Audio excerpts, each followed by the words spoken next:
Hello Trade Ideas users, going to do a quick video update on Holly here. A few changes that have been made since the last video was done. Not too much is different, but we're going to go over all of it together and hopefully straighten anybody out and anybody that's new get you on the road to Holly use. First thing we're going to do is we're going to look at the channel bar over here. You see four different things or items on the channel bar: Omni AI, Holly AI, Holly 2.0, and Neo. Essentially, the Omni channel is just a conglomerate of all the segments put together. Three segments here that we're looking at on Holly, so we go ahead and click that. I'm going to just bring up several items of interest. Holly Trades window, some charts, and we've got a P&L graph for her from today. Uh, the main difference between the three Hollies is how aggressive each one is, with Holly AI being the least aggressive and progressively more aggressive with Holly 2.0 and most aggressive being the Neo.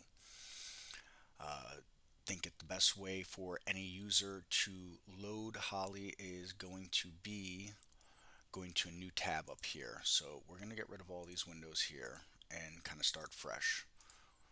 So if you have your own layout, your custom layout that you like, and you're trying to fit Holly in, this is the best way to do it. We come to new, and we're going to go to Holly AI Strategy Trades window, and that is going to give us this as it loaded on another window for me. Bring it over, and this is essentially what we were looking at just one moment ago. We're going to expand it a little bit and take a look up here. We have all these columns, gives us different information. There are different columns to select from, a whole lot of different information to come through. You can select what you see fit. Simply, we're going to right click and come to columns. You have a master list here on the right, the displayed list on the left. You simply click and highlight something here and move it over to the left to display it, or vice versa. Click it here from the displayed side, move it back over to the right to hide it. And let you, at your convenience, go through each one of these and decide what you see fit. And of course, anybody can change it anytime they like as you move forward in your growth of Holly use. We're going to close that out. We're going to right click again. There are a few other items of interest within here. We come here and we come to the history. We have it set on real time. We can go to today, yesterday, and time frame. We have the ability to create Holly sound alerts. You can find that here in the actions. So again, just in case, we're going to right click. This is where we're finding these. You click actions, check play sound, sound setup, and I think the most popular that people seem to like is our text to speech. You can click that. Make sure your volume here is set high enough or an appropriate level. Same with your master volume with your computer. Clicking OK. We've got that all set up now. One more right click, and this is where we can find the three segments of Holly as well. We have it set on all. Some people may only want to look at the Grail 2.0 or the Neo, and you can separate each one of those segments by simply clicking on it, and now we've limited what we're looking at.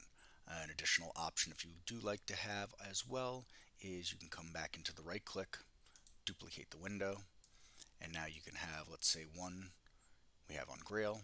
We can make this window on 2.0, and we can even take it a step further and duplicate again.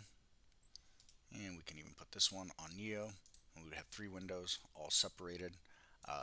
For real estate purposes, limited screen space, I think most people will find it beneficial to have just one window with all three segments, but that is up to the individual trader at their discretion. We're going to put it back on all segments for us. All right. We're going to now go over the AI Trades strategy window.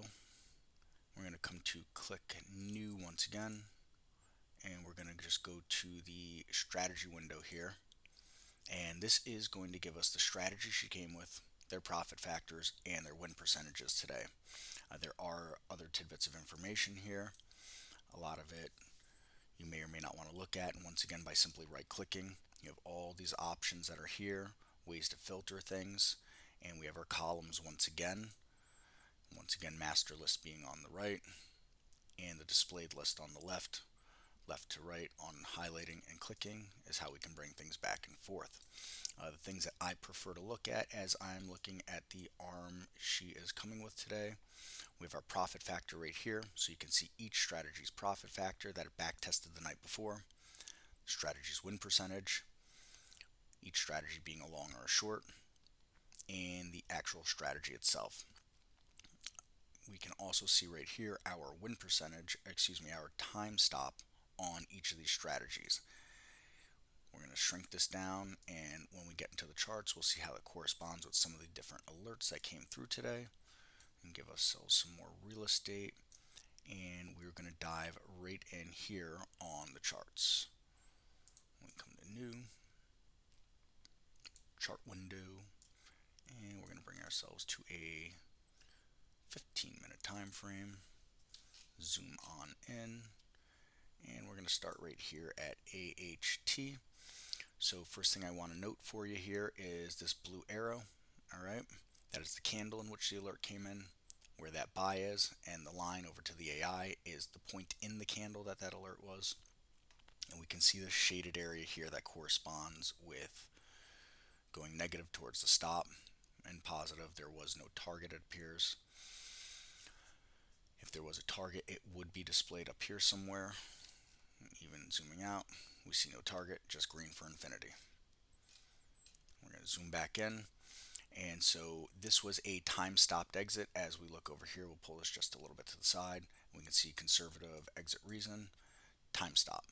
And that corresponds right here with a 345 exit. And we can see that right here as that stops, and we see 345 down here. Now, there are three modes of risk for Holly.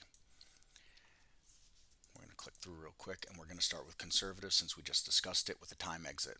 So essentially Holly has 5 different exits on conservative mode, previously known as risk off.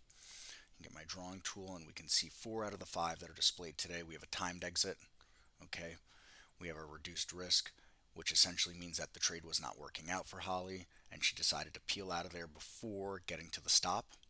We have a profit save, which is essentially a trailing stop. We're up in the trade, and we're deciding we're not giving back those profits on a pullback, so we are exiting. And then finally here, the last one displayed for today, unfortunately, a stop hit. It happens, it's trading. Those are 4 of the 5, the 5th once again being target hit. And get rid of the drawing tool. We're going to recenter this back again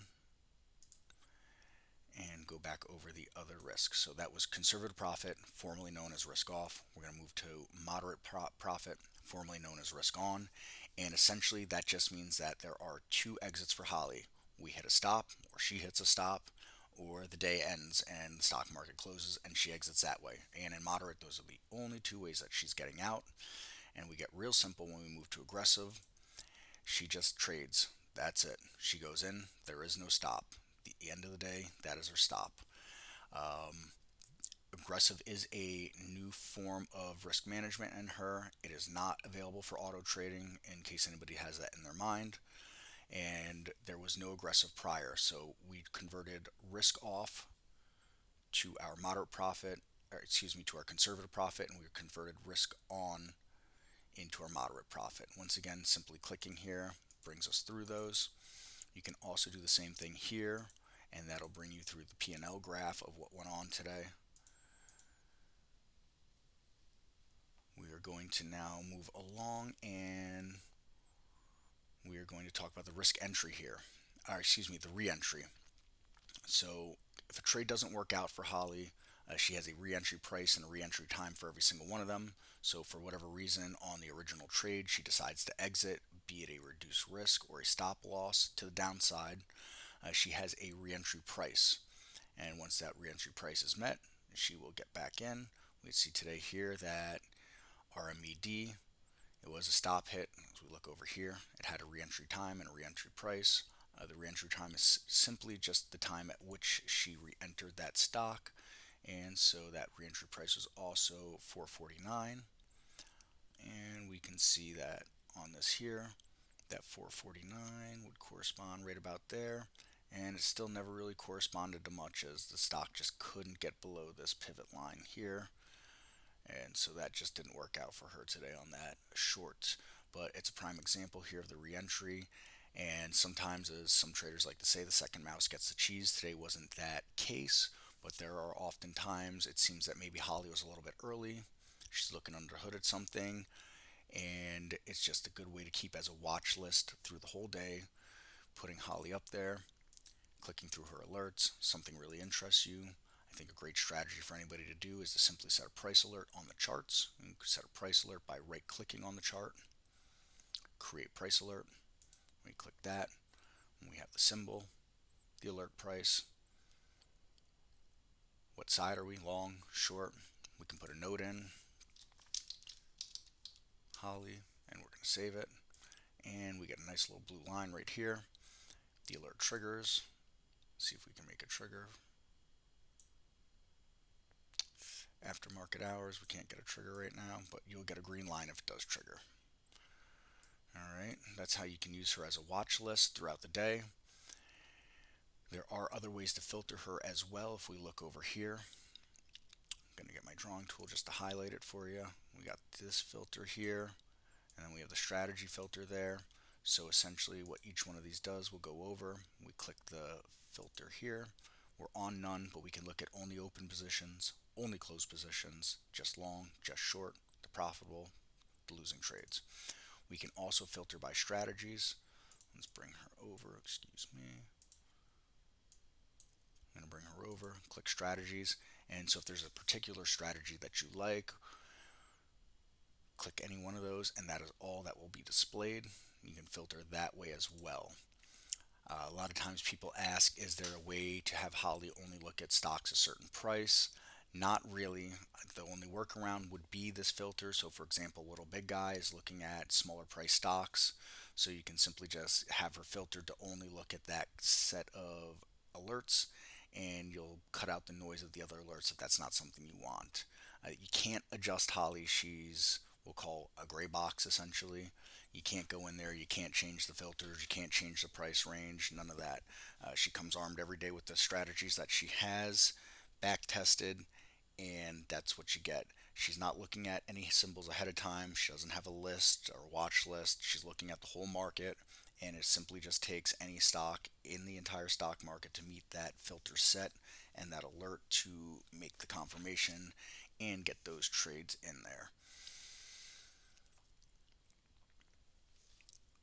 There is one other item that I like to bring to you on the right click, especially when you have a setup in Holly that you like. You have your columns set up. Maybe you want to adjust them. You can grab hold of any of these columns, bring them left or right, however you like to display them or see that information. And then once you have this AI trades window set the way you like, you can go to right click and you can save it as default. All right. And by doing that, every time you come to the new tab and open the Holly strategy windows again, it will open exactly as you had saved it, just like that. And so that is what you'll get. If you ever make a change and you want that change, you just simply go back to that save as default again. It'll get rid of your old default and it will keep the new default for you. There are times I like to go over now where people ask, is Holly only good for day trading? I think that's just based on the chart, based on the trader, and based on your experience. Someone that does look for more kind of swing setups, you go through the charts and you will find what you want to see out of them, what kind of pivot lines you may draw, what you're looking for. It's something that a lot of swing traders may look for is if you enter the trade, especially let's say AHT today, you close near its high of the day. Maybe you break through this resistance tomorrow. Looks like a solid trade to possibly hold into tomorrow. So no, she's not only good for day trading. And there's one other example that I have in memory ingrained from my first years of use with Holly. I'm going to bring up a chart.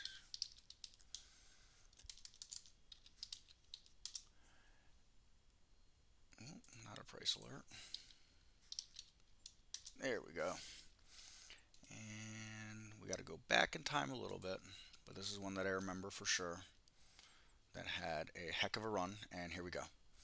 Now look at all those buy signals from Holly there, riding it all the way up. So, sometimes she's seeing stuff and it's starting early, and, it could have to do with the sector that's getting going, the overall market that's getting going.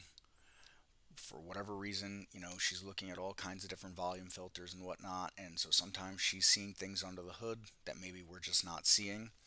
And that is why it is good to just keep a running list of things that are working with her, things that closed well maybe the day before, and keep that maybe in your My Liked, or create your own symbols list, call it your Holly Hot list or whatever you like to call it.